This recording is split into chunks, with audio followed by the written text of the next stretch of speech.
నమస్తే friends, welcome to blossom channel. ఈరోజు మన వీడియోలో ముల్లంగి ఫ్రై అండి. ముల్లంగి దీనిలో పచ్చిమిర్చి వేయకుండా కారం వేసాను కాబట్టి ఇలా కలర్ ఉందండి. క్యాబేజ్ ఫ్రై లాగా అనిపిస్తుంది చూడడానికి, కానీ ఇది ముల్లంగి తురుమండి. ఒక 1/2 కేజీ ముల్లంగి తీసుకున్నాను. బాగా వాటిని పీల్ చేసి తురిమి పెట్టుకోవాలండి. చూడండి, పీల్ చేసిన పొట్టంతా ఉంది. దాన్ని కూడా మళ్ళీ నేను చూపిస్తానండి వేరే వీడియోలోకి. ఇలా పీల్ చేసుకుంది తురిమి ఉంచుకున్నాను. చాలా బాగుంది చూడండి, చూడడానికి ఎంత బాగుందో వైట్గా. మనకి స్మెల్ నచ్చని వాళ్ళు ఇలా వాటర్ అంతా పిండేయచ్చును,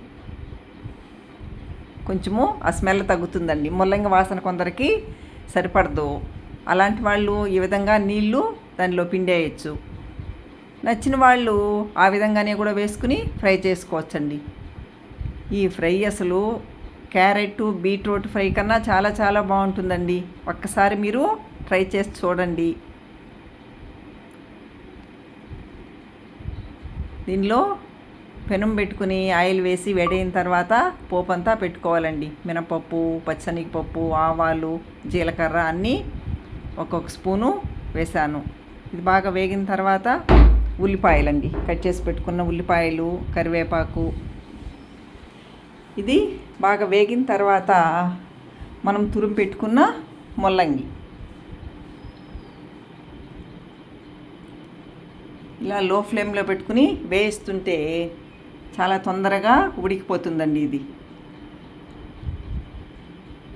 అసలు రైస్కి, చపాతీకి, దేనికైనా కూడా చాలా చాలా బాగుంటుంది. చేయడము ఈజీ.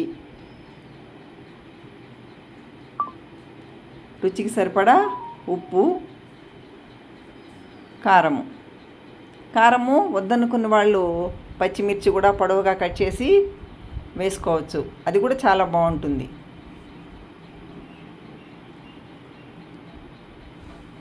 ఈ కారం అంతా వేసి బాగా వేగిన తర్వాత దీనిలో మనం వేరుశనగ గింజల పొడి వేసుకోవాలండి. ఈ వేరుశనగ గింజలు కూడా పొడి నున్నగా కొట్టకూడదండి, కొంచెము పప్పులుగా ఉంటే బాగుంటుంది తినడానికి. చూడండి, పెద్ద పెద్దగానే ఉన్నాయి. చాలా రుచిగా ఉందండి.